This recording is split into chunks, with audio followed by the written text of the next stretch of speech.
So, hi guys! Welcome back to my YouTube channel. So, for today's video, gagawa tayo ng reaction video dito sa ating inaabangan. Ito po ang ating What Lies Beneath. At yun na guys, ito po ang ating full video reaction. At yun na guys, ginawa ko tong video na to or aking reaction video, syempre para mapag-react ako. Makapag-comment ako sa lahat ng mga paborito kong artista at sa lahat po ng aking iniidolo. And then syempre guys, para din po makapag-comment ako dito sa napakagandang teleseryeng ito. At yun na nga guys, ginawa ko rin po ito para sa lahat po ng hindi kayang mag-avail. Marami kasi sa atin nga hindi talaga kayang mag-avail ng ganito klaseng teleserye na inaabangan po nating lahat ay makapagsubaybay pa rin po ng tuloy-tuloy. At yun na nga guys, no, wag na natin patagalin to. Kaya kung hindi ka pa nakapag-subscribe, huwag sana nakalimutan na i-click ang subscribe button. I-click mo na rin yung bell para ma-notify ka sa tuwing maglalabas ako ng mga reaction video. At yun na nga guys, eto na. So, eto na ating full video reaction. Let's go. So, eto na guys.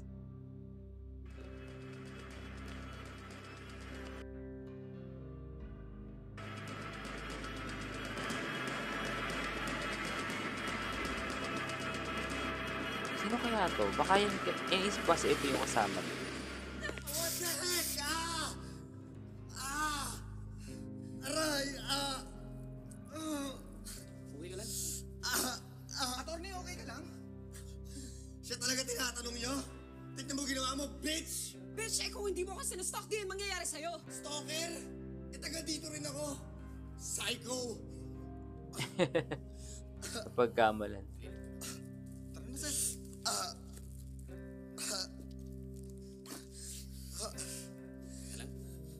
Okay nga ako sabi. Alam mo, hindi mo masama aminin na kapato ka rin. Hindi mo kailangan harapin mag-isa to, Erica. Marco, umuwi ka na. Kawawi. Hindi natin mauulaan ang susunod na galaw ni Edo. Huwag ka na magmatigas. Kung ayaw mo ng security detail, edi ako na lang sa queue mo. Total, lagi naman tayo magkasama.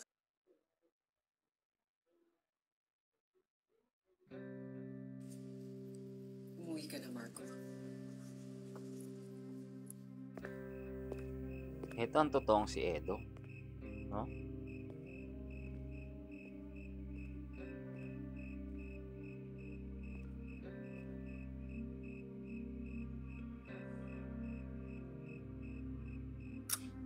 Kaya yun.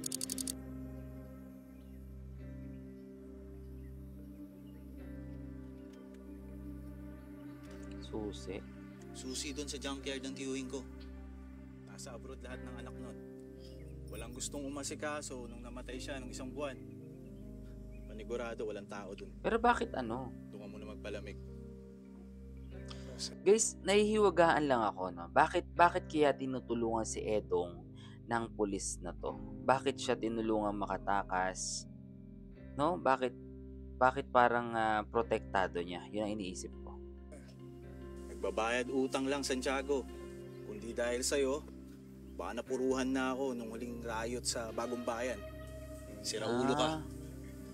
Pero malaki ang utang na loob ko sa'yo. O siya, huwag kang magpapahuli ah. Salamat, sir. Okay, tatanaw pala ng utang na loob. Kaso mali yung ginawa niya. Mali.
Dahil pala sa utang na loob, no? Kaya siya tinutulungan ng pulis. Pero maling pagtulong yung ginawa niya eh. Maling-mali, di ba? Alam natin na mali yung ginawa niya.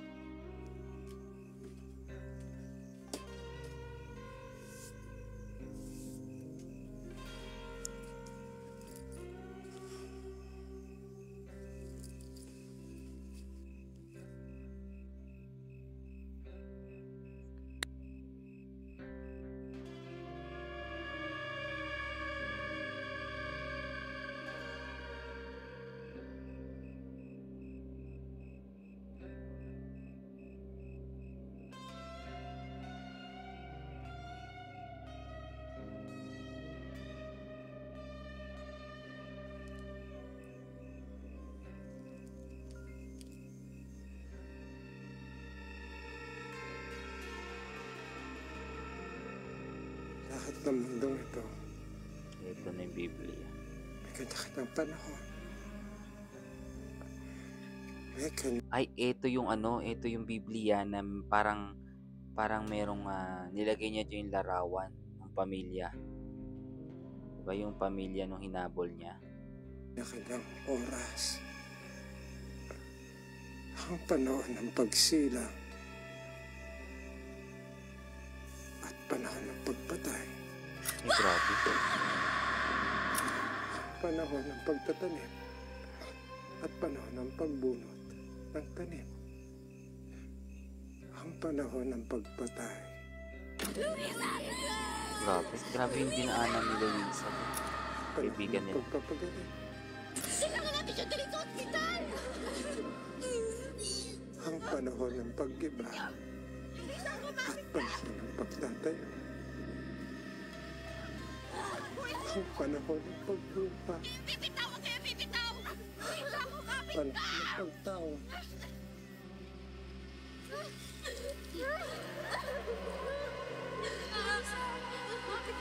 Ang panahon ng pagbubuksan.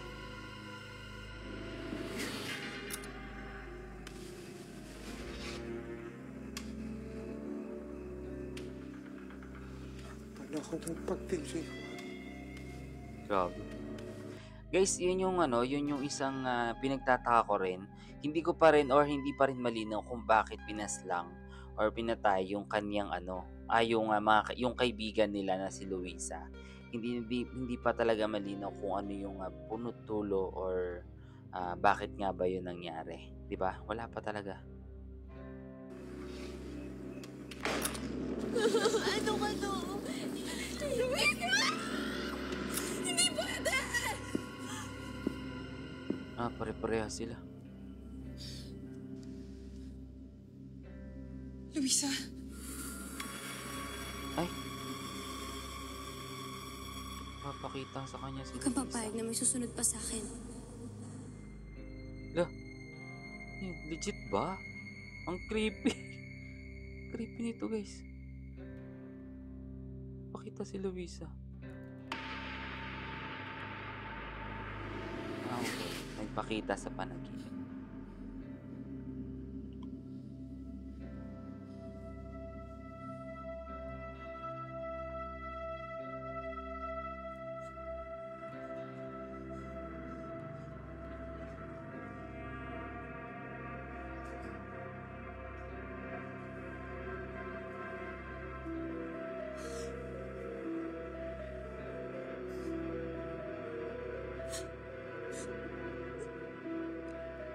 Kaya yan. Oh, yung bracelet nilang magkakaibigan. Tama ba? Oo, yan yun. Lahat ata sila may ganyan.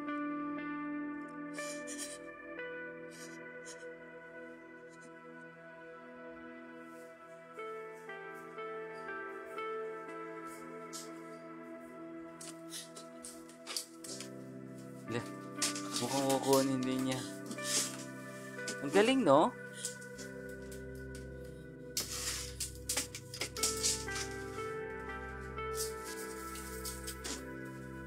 Grabe, tagong-tago.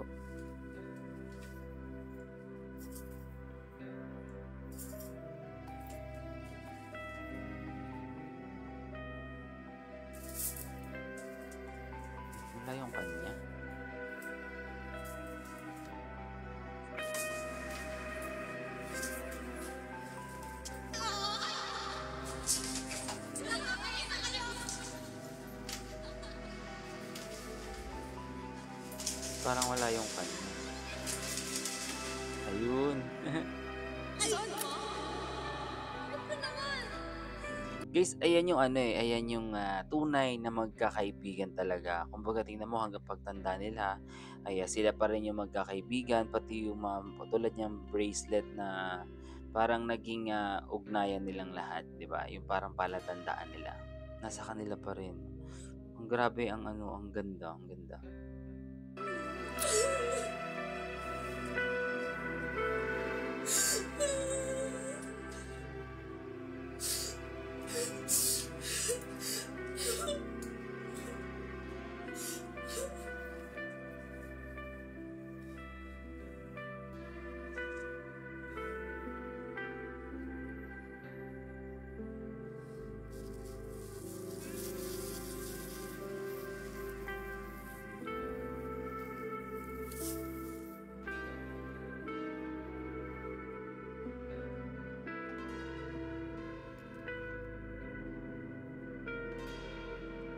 Iba naman yung taguan niya. Grabe yung pinagtaguan nila, no? Sobrang secure. At talagang sisiguraduhin na hindi mawawala.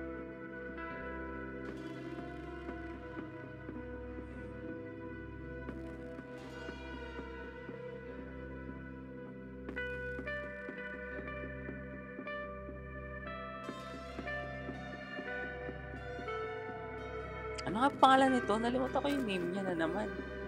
Si Mel lagi ang nakikilala ko eh. Si Mel, si Alice, si Erica, at saka si Mel, Alice, Erica. Eto, nalimutan ko yung name niya. Nalimutan ko na naman. Badet? Tama ba? Ayun, pare sila. Ayun. Mabel, siya si Mabel. Hindi pala Mabel, Mabel.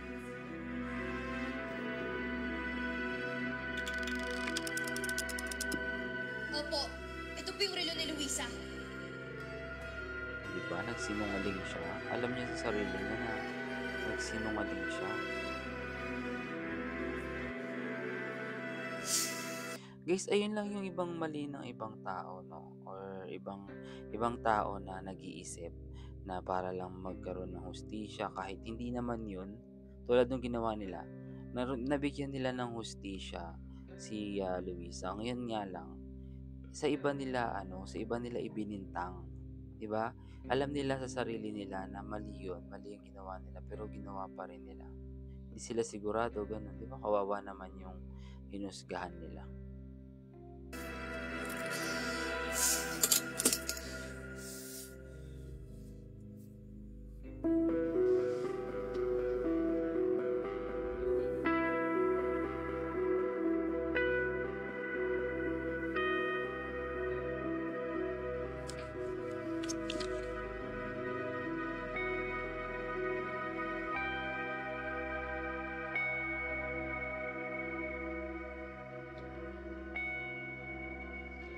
Wow. Grabe, ingat na ingat. Luisa! Luisa! Luisa! Luisa!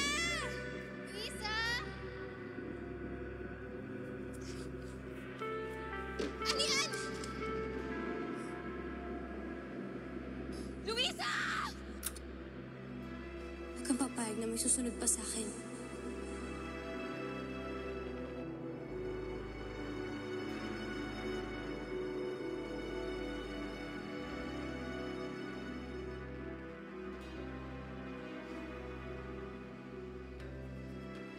Hindi na ba uulit yung nangyari, Luisa? Hindi na.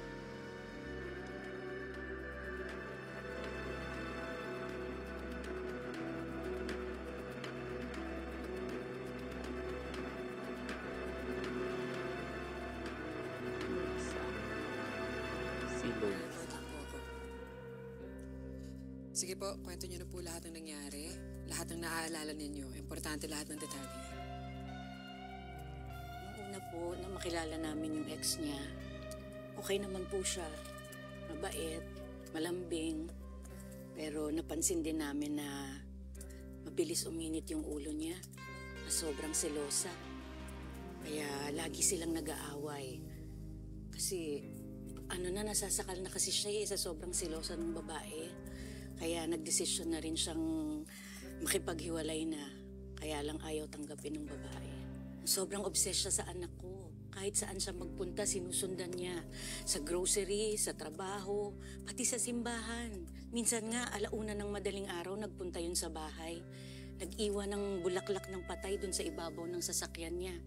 Pero kahit anong gawin niya, ayaw na Grabe no, talagang itong si Erica bilang attorney, siguro talagang magaling siya tapos pinag-aralan talaga niya yung pagiging attorney niya. Dahil nga 'di ba, ginawa niya yan para kay Edong. Yun nga lang hindi tinanggap ni Edong kasi iba yung gusto ni Edong mangyari. talagang bumalik sa kanya ni Robbie. Kaya siguro yun yung dahilan kaya nagpunta na siya sa mga pulis at nag-file ng complaint na stalker daw yung anak ko. Pero lahat naman ng sinabi niya dun sa record, siya yung gumawa nun. Binaliktad lang niya yung kwento. Tapos naniwala naman agad yung mga pulis. Sino ba naman ang maniniwala na Okay. pwede na rin maging biktima ng stalking yung mga lalaki ngayon, di ba? Pero, attorney lalaki yung anak ko eh. Sinong maniniwala na siya yung hindi makakain, hindi makatulog, sa sobrang stress at anxiety?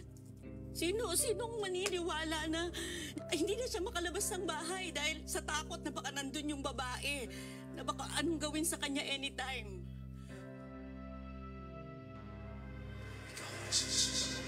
Okay. Nagiging Mess with our heads bago niya tayo patayin lahat. Uy, hanggang kailan tayo Nagiging kaya relate proteksyonan sa na kanya. Enleia? Kaya ba nila na ilang linggo? Paano kung umabot to na ilang buwan? Paano yung mga buhay natin? Huwag kang papayag na may susunod pa sa akin.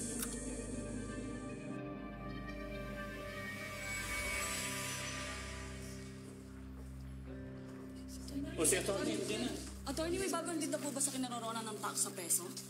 Sa latest interview ni Warden Morales, ang sabi niya, walang basehan ng allegation niyo na may anomalyang nangyayari sa loob. Thank you all for coming on such short notice. Gusto ko lang linawin ang connection ko sa inmate na nakatakas na si Edmundo Santiago.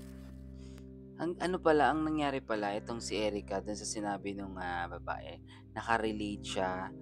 Siguro tutulungan niya yon kasi nakaka-relate siya dun sa ginawa kay Edong na 'di ba pinagbintangan si Edong na wala naman talagang kasalanan. So, possible yan dahil nakarelate siya, baka gawin niya yung lahat para malaman niya din talaga yung katotohanan, no? Ito na si Edong. 14 years ago, Edong Santiago brutally murdered my friend Luisa Soria. Ang witness testimony ko ang nagpakulong sa kanya. Kaya ngayon, gusto niya akong balikan. He's a very disturbed individual. Kaya kailangan mag-ingat ang lahat paglapit sa kanya. Kapag nakita niyo siya, isumbong niyo agad sa pulis.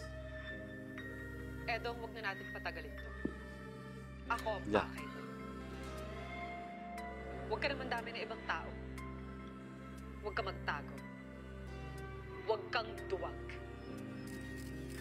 Ako, hindi ako natatakot sa'yo.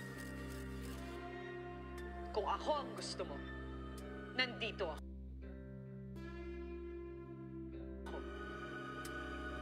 Naku, baka unahin Ako ang to. harapin mo.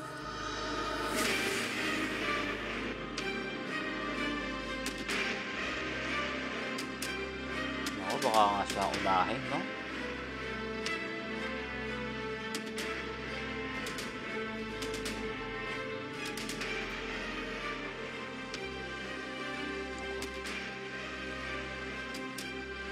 Mahirap nito, baka mas lalong magalit si Edong sa kanila. At talagang mas mamadaliin niya yung gagawin niyang plano.